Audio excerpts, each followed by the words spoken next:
मंत्री जी से मेरा क्वेश्चन है, अभी बातचीत भी हो गई। तो आसाम में हमारे टी गार्डन्स के लोगों के साथ बड़ा जुल्म हो रहा है सर। गवर्नमेंट ने वेजेस जो है 620 रुपया करके किया है। टी गार्डन के मालिक लोग 220 रुपया आज के जमाने में दे रहे हैं, जो एक आदमी का खर्चा किसी तरीके से पूरा नहीं हो सकता। उनके लिए हॉस्पिटल का इंतजाम नहीं है, ड्रिंकिंग वाटर का इंतजाम नहीं है, सैनिटेशन का इंतजाम नहीं है, घर रहने के लिए नहीं, झोपड़पट्टी के वो किस तरीके से रह रहे हैं सर, वो एक इंसान की सूरत में नहीं है। तो इसीलिए क्या सरकार, क्योंकि लोग जवाब दे देते हैं कि स्टेट गवर्नमेंट करेगी और सेंट्रल गवर्नमेंट ने इसको कह दिया तो स्टेट गवर्नमेंट करेगी, स्टेट गवर्नमेंट कुछ कर नहीं रही है। इसलिए मेरा कहना है, क्या इस मामले में सेंट्रल गवर्नमेंट कोई हस्तक्षेप करेगी और उनका हक दिलाएगी? माननीय मंत्री जी। अध्यक्ष महोदय, भारत के 15 राज्यों में चाय का उत्पादन होता है, जिसमें 4 प्रमुख राज्य आसाम, पश्चिम बंगाल, तमिलनाडु और केरल है। जहां तक आसाम की बात है, हमारा लार्जेस्ट टी ग्रोइंग स्टेट है और कहा जाए तो टी का बर्थ प्लेस है। जो विषय माननीय सदस्य ने उठाया है, उसके संबंध में मैं आपके माध्यम से सदन को अवगत कराना चाहती हूं कि हमारे प्लांटेशन लेबर एक्ट के प्रोविजंस के तहत वर्कर्स के लिए, टी गार्डन वर्कर्स के लिए जिन सुविधाओं का आपने उल्लेख किया, चाहे वो मेडिकल की सुविधाएं हो, हाउसिंग हो, ड्रिंकिंग वाटर हो, ये सारी सुविधाएं प्लांटेशन लेबर एक्ट के तहत स्टेट गवर्नमेंट्स के द्वारा सुनिश्चित की जाती हैं।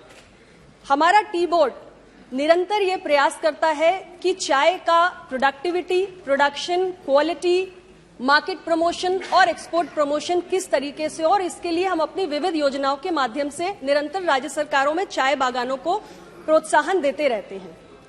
जो विषय वेजेस को लेकर आपने उठाया, उसके संबंध में भी मैं बताना चाहती हूं कि हमारे स्टेट गवर्नमेंट्स जहां तक वेजेस का, ग्रेच्युटी का, पीएफ का या जितने भी दूसरे स्टैट्यूटरी ड्यूज होते हैं, उनकी अदायगी का प्रश्न है, ये राज्य सरकारें देखती हैं।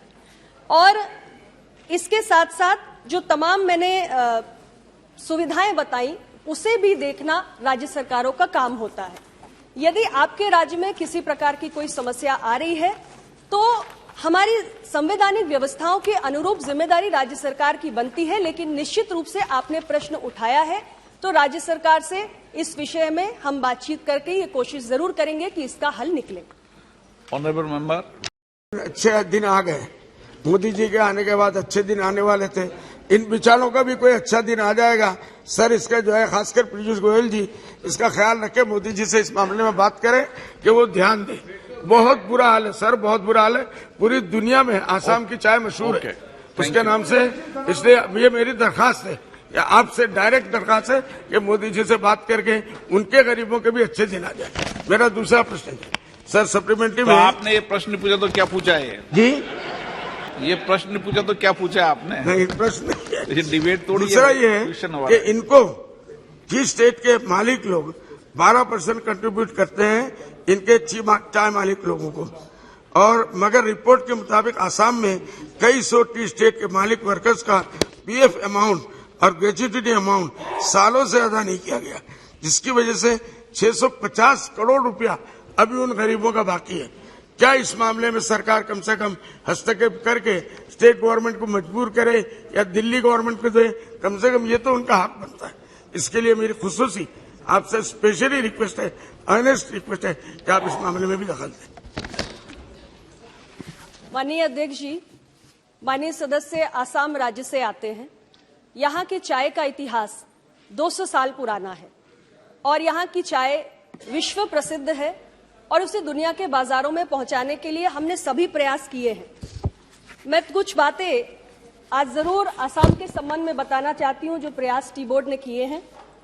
हमारी T development and promotion scheme जो हम 2017-18 से संचालित कर रहे हैं और आज उसे 2025-26 तक एक्सटेंड कर दिया गया है, उसके तहत 6 कंपोनेंट्स हैं, जिसमें हमारे नॉर्थ ईस्ट के लिए एक सेक्टर स्पेसिफिक प्लान है और आसाम भी अन्य राज्यों की भांति 15 राज्यों की भांति इस योजना से लाभान्वित हो रहा है।